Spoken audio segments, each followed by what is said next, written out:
ఖచ్చితంగా మీకు మైండ్ మింగుద్ది.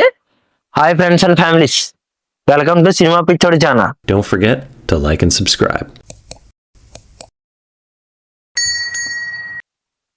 మనం ఓజీ గురించి మాట్లాడుకుందాం. నాకు ఎలా అనిపించింది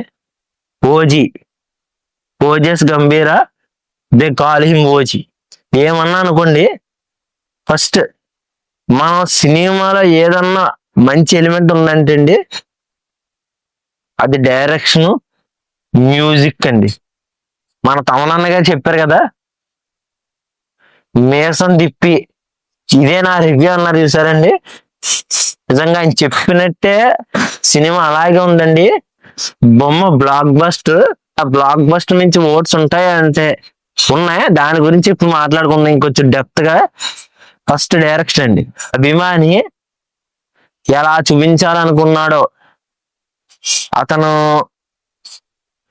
ఒక అభిమాని ఒక హీరోని ఎంత అలా అయితే నమ్మాడో అలాగా అతన్ని చూపించాడండి పవన్ కళ్యాణ్. నిజంగా నాకు మాత్రం మెంటల్ వచ్చింది. సుజిత్ సాహో సినిమా చూసినప్పుడు ఎందుకు అంత పెద్ద బిగ్ స్కేల్ మూవీ ఇచ్చారు, ఎందుకు అంత పెద్ద మూవీ ఇచ్చారు, ఎందుకు ఏం చేస్తారంటే సాహోతో చాలా మంది డిసప్పాయింట్మెంట్ ఫీల్ అయ్యారండి. నేను కొంచెం అటు ఇటుగా నాకు ఓకే అనిపించిన సినిమా అంటే మరి వరస్ట్ అని నేను అన్నా. కానీ ఇప్పుడు ఈ సినిమాలో ఆయన డైరెక్షన్ చేశారండి, అసలు నాణం పెట్టారనిపించిందండి సుజిత్ గారు.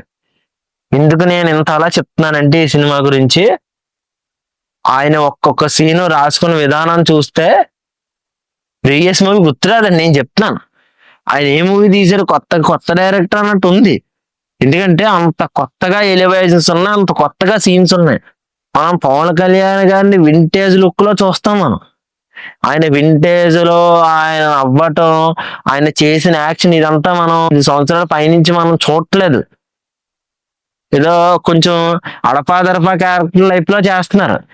గబ్బర్ సింగ్ లో కొంచెం ఏదైతే ఊపు ఉంటుందో ఆ ఊపి సినిమాలో కొంచెం కనబడిందండి. నిజంగా పీక్స్. ఆయన యాక్టింగ్ పరంగా చింపేశారండి నిజంగా. ఇంకా మ్యూజిక్ గురించి మాట్లాడుకుంటే అమ్మా తమనన్న ఇచ్చిన బ్యాక్గ్రౌండ్ స్కోర్ కానీ, ఎక్కడ ఏ సీన్కి ఏ మ్యూజిక్ కొట్టాలని కొట్టాడో కానీ అతను నిజంగా తమన్ గారు ఎలా కొట్టారంటే బ్యాక్గ్రౌండ్ స్కోర్ అందరూ అంటారు ఆయన ఏం బ్రాండ్ దాకా కొట్టారా అంటారు చాలా మంది మ్యూజిక్ డైరెక్టర్ని. తమన్ గారిని కూడా ఎక్కువ అంటారు. నేను పవన్ కళ్యాణ్ గారి అభిమాని, ఆయన ఊహించుకుని కొడతాను నేను అన్నట్టుగా కొట్టారండి నిజంగా. ఆయన మైండ్ లో ఏదైతే విజువల్ పెట్టుకున్నారో, సీన్ ఊహించుకున్నారో ఆ రేంజ్ లో మ్యూజిక్ కొట్టారు. అది ఇంకా ఎక్కడికో వెళ్ళిపోయిందండి సినిమా. ఆయన కొట్టిన మ్యూజిక్ ఒక్కొక్క మ్యూజిక్ కి నాకు మైండ్ లో గిర్రమని తిరుగుతానే ఉంది మ్యూజిక్లు.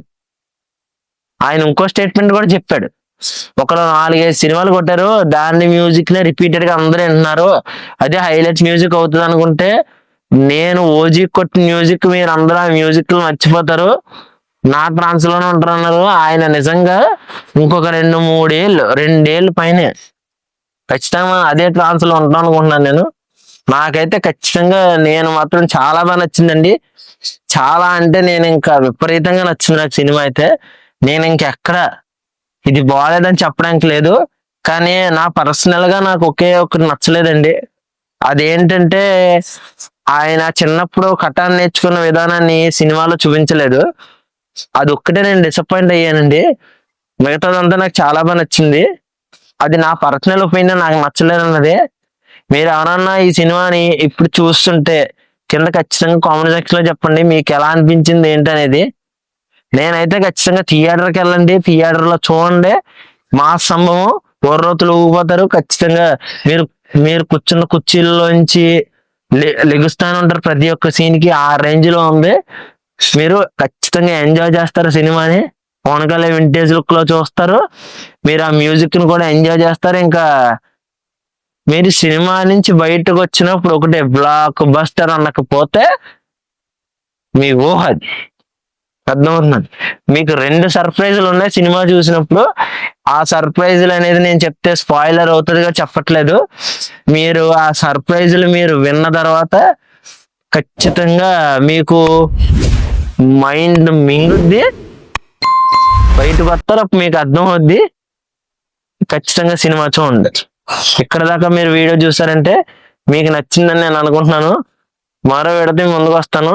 ఉంటానండి, బాయ్, జై హింద్.